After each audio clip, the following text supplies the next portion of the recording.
Hello, my name is Clark and I want to tell you about my dream.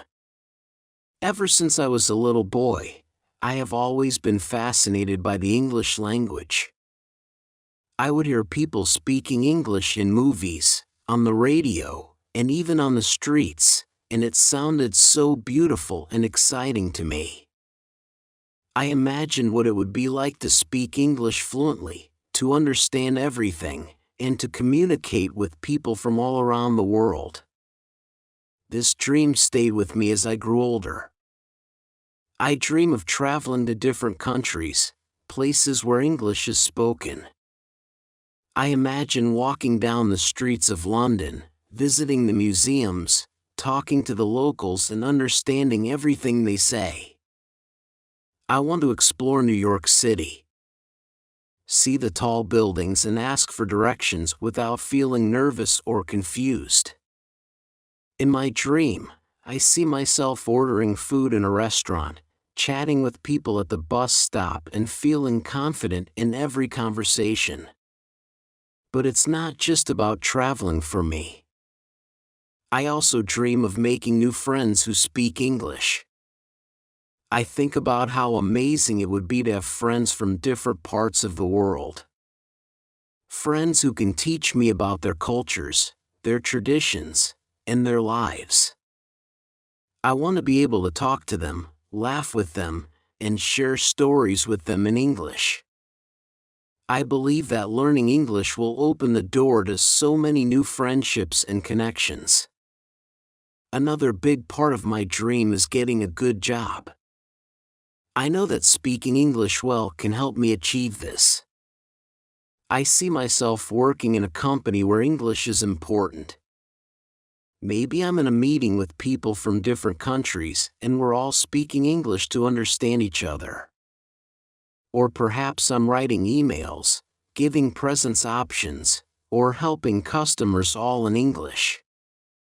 I know that being able to speak English can help me grow in my career, earn more money, and have a better life. Every time I think about my dream, I feel excited and motivated. I know that learning English will take time and it won't always be easy. But I also know that it's worth it. The idea of being able to travel, make friends, and succeed in my career makes me want to work hard and never give up. I believe that one day I will speak English well and my dream will come true. And when that day comes, I will look back and be proud of the journey I took to get there. When I first decided to learn English, I knew I had to start with the basics. Like building a house, I needed to lay a strong foundation before anything else. For me, that foundation was the English alphabet. I remember sitting down with a notebook and a pencil, feeling both excited and a little nervous.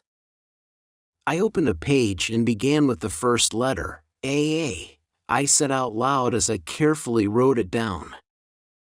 It felt strange at first, but I kept going. BCD, one by one I wrote each letter.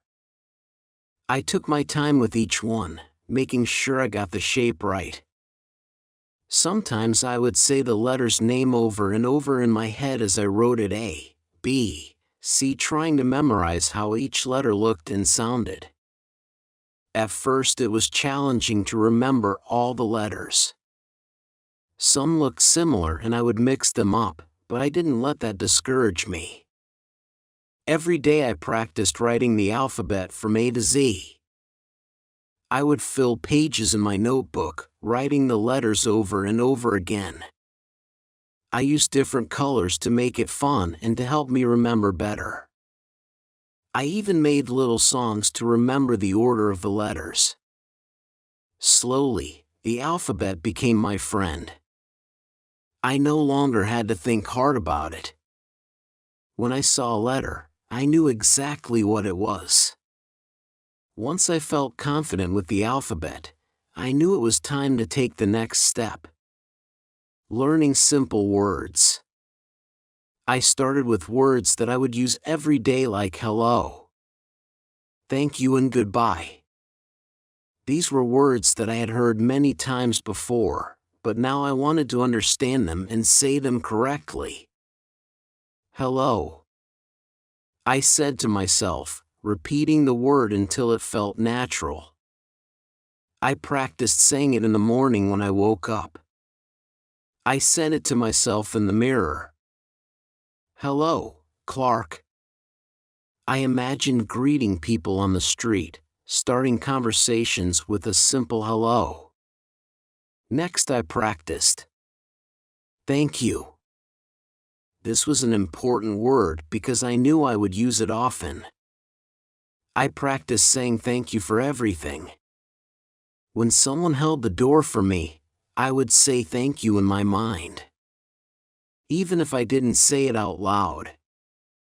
I wanted to make sure that when the time came, I would say it confidently and clearly. Finally, there was goodbye.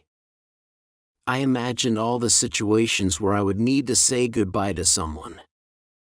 I practiced it just like I did with hello and thank you. I would pretend to end a phone call and say goodbye. See you later. I wanted to be ready for any situation. Every day I practiced these words. I would say them while walking down the street, while eating breakfast, and even before going to bed. I would look for chances to use them, even if it was just in my imagination.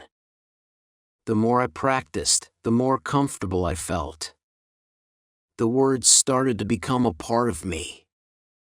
And I knew that with each small step, I was getting closer to my goal of learning English. The beginning of my journey was not easy, but it was exciting. Learning the alphabet and those first few words made me realize that I could do this. I knew that there were many more words to learn, but I felt confident and ready to keep going. I knew that every word I learned was a step closer to achieving my dream, and that motivated me to keep practicing every day. After getting comfortable with the alphabet and some basic phrases, I knew it was time to expand my vocabulary. I decided to challenge myself by learning 5 new words every day. It wasn't too much to overwhelm me, but it was enough to keep me moving forward.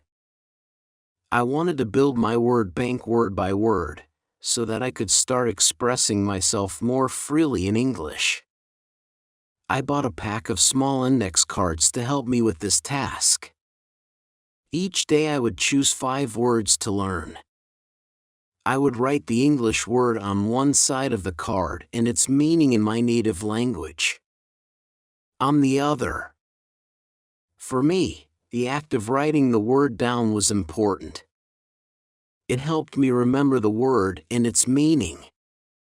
Once I had my 5 words written down, I would carry those cards with me everywhere I went, whether I was at home, at work, or on the bus. I made sure they were always within reach. One day, one of the words I decided to learn was apple. It seemed like a simple word, but I was excited about it because it was something I could easily relate to. I picked up the card with apple written on it and looked at it closely. I said the word out loud several times. Apple. Apple. Apple. Trying to let the sound and rhythm of the words sink into my memory. That afternoon, I walked into the kitchen and saw a bright red apple sitting on the counter. I pointed to it and said, "This is an apple." Saying the word in the presence of the actual object made it feel real and solid. I picked up the apple, held it in my hand, and repeated, "This is an apple." I even described it in my mind, thinking about how it felt smooth with round and slightly heavy. I took a bite and thought, I'm eating an apple. This simple exercise made the words stick with me. I wasn't just memorizing a word. I was connecting it to a real experience. I realized that this method worked well for me, so I applied it to the other words I was learning. For example, one day I learned the word book. I found a book on my shelf, picked it up and said, "This is a book." I flipped through the pages and thought, "I'm reading a book." Associating the word with an action made it easier for me to remember. Another time I learned the word table. I would walk around my home and point to the dining table saying, "This is a table." I even set the table for dinner that evening, reminding myself of the word as I did so every day as I practiced. I made sure to review the words I had learned the previous days as well. I didn't want to forget them, so I would go back to my stack of cards and quiz myself. Sometimes I would challenge myself by covering the English side of the card and trying to recall the word from its meaning in my native language. Other times, I would cover the meaning and try to remember what the word meant. This daily review reinforced what I had learned and helped to keep those words fresh in my mind. Learning 5 new words every day wasn't just about expanding my vocabulary. It was about building my confidence with each word I learned. I felt a little more capable, a little more prepared to have a conversation in English. I could see my progress, and that motivated me to keep going. I knew that every word I added to my vocabulary was another tool in my English toolbox, something that would help me communicate more effectively. There were days when it was harder to remember the words, especially if they didn't have an obvious connection to something in my daily life. But I didn't let that stop me. I would try to create a mental image or a story around the word to help it stick. For instance, when I learned the word mountain, I imagined myself climbing a tall mountain and reaching the top. I would say to myself, "I'm climbing a mountain." This visualization made the word more meaningful and easier to recall. Through this process, I learned that learning new words is not just about memorizing them. It's about making them part of your life, your thoughts, and your experiences. By doing this, I was slowly but surely turning English into something familiar and comfortable, rather than something foreign and intimidating. Each day, as I added 5 more words to my collection, I felt a sense of accomplishment. I knew that with patience and persistence, these small steps would eventually lead to big results. And so I continued to learn one word at a time, knowing that each new word brought me closer to achieving my dream of speaking English fluently. As I continued to build my vocabulary, I realized that knowing words was only part of the puzzle. To really communicate in English, I needed to learn how to put those words together into sentences. That's when I began my journey into understanding grammar. At first, the idea of grammar seemed complicated and even a little intimidating, but I knew it was essential if I wanted to speak English well. I started with the basics. I learned that a sentence is like a small package of meaning, a way to express a complete thought. Every sentence needs at least 2 things: a noun and a verb. A noun is a word that names a person, place, thing, or idea like dog, cat, house, or happiness. A verb is a word that shows action or a state of being like run, jump, is, or are. When you put a noun and a verb together, you can make a simple sentence. I remember the first sentence I created. The dog runs. It was a simple sentence, just 3 words. But to me it felt like a big achievement. I was amazed that I could take 2 words I had learned separately, dog and run, and combine them to say something meaningful. It was like discovering a new way to express myself, and it opened up a whole new world of possibilities. I began practicing every day. I would take the words I was learning and try to put them into sentences. Sometimes I started with the noun, asking myself, "What does the dog do?" And then adding the verb, "The dog runs." Other times I would start with a verb and think about who or what was doing the action. Who runs? The dog runs. This simple exercise helped me understand how sentences worked as I practiced.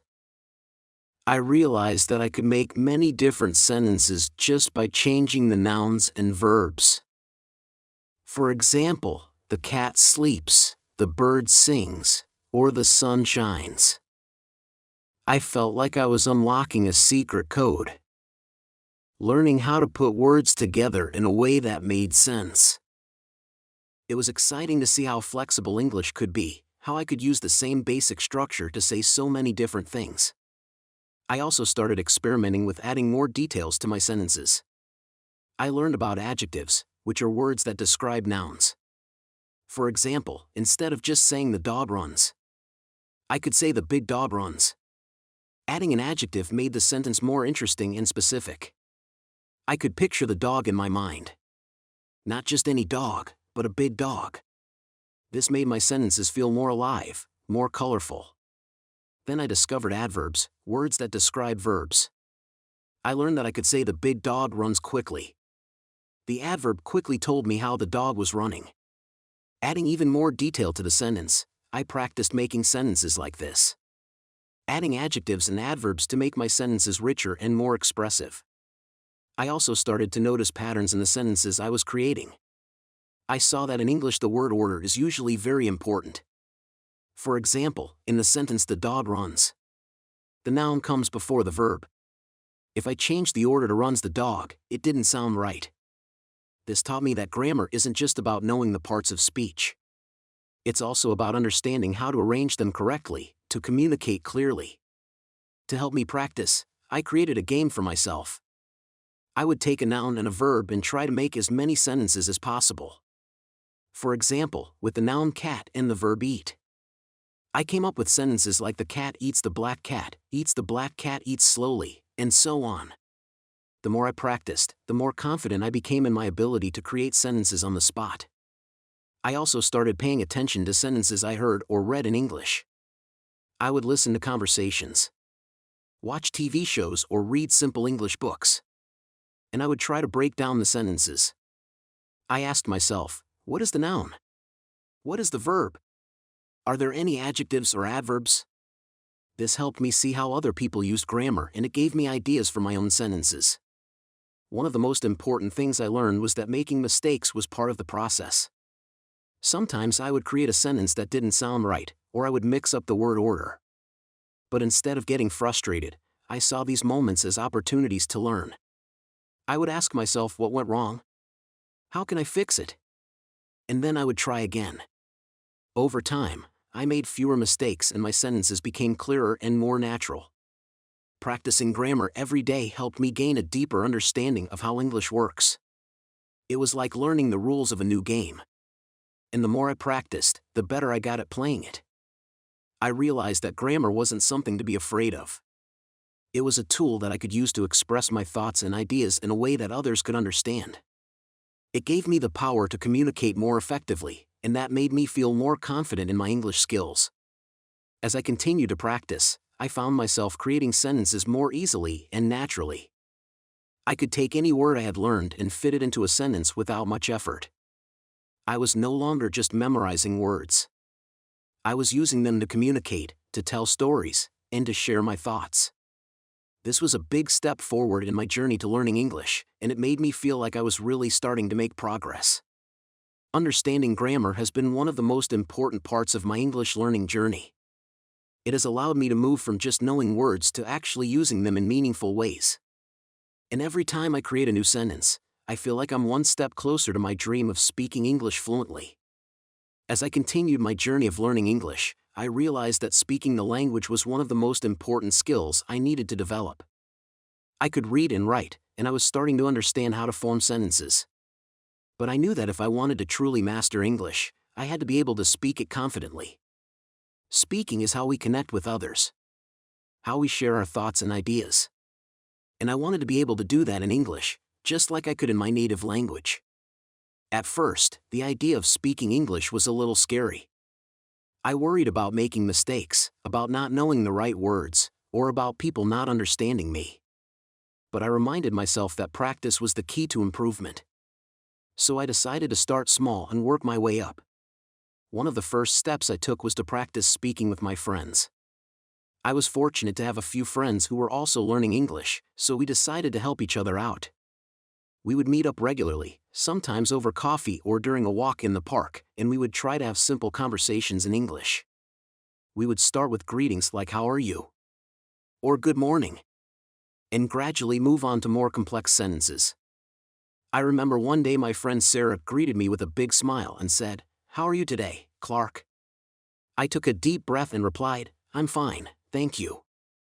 It was a short exchange, just a few words, but it felt like a big accomplishment to me.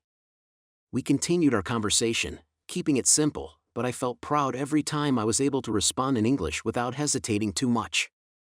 We would often repeat these conversations using the same phrases over and over until they felt natural. Practicing with friends was helpful because it made speaking English feel less intimidating. We laughed off our mistakes, corrected each other gently, and encouraged one another to keep trying. We knew we were all learning, and that made it easier to take risks and push ourselves. I learned that making mistakes was okay. It was all part of the learning process, but I didn't stop there.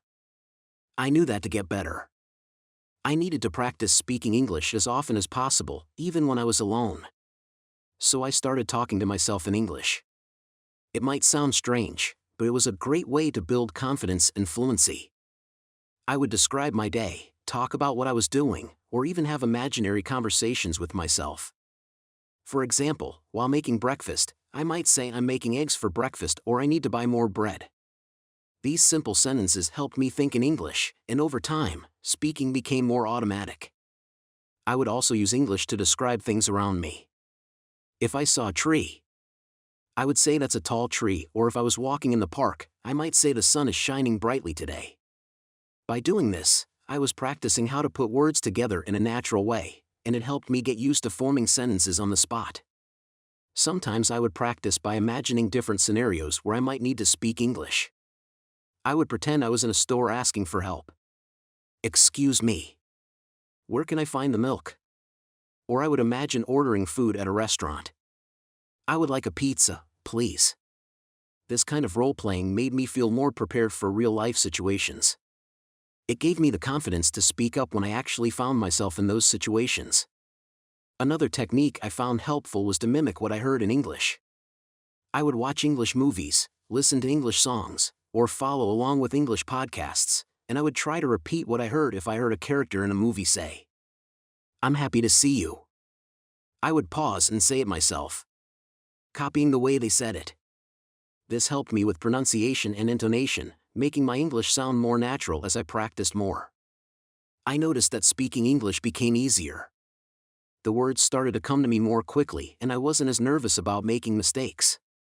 I felt more comfortable holding conversations in English, whether with friends or even strangers. I started to use English more in my daily life, whether at the grocery store, at work, or just chatting with someone new. Each time I spoke English, I felt a little more confident, a little more capable. There were still moments of doubt, times when I stumbled over my words or couldn't find the right thing to say. But I learned to be patient with myself. I knew that speaking a new language was a challenge, and that it was okay to take my time. I reminded myself of how far I had come, and that each conversation was an opportunity to learn and improve.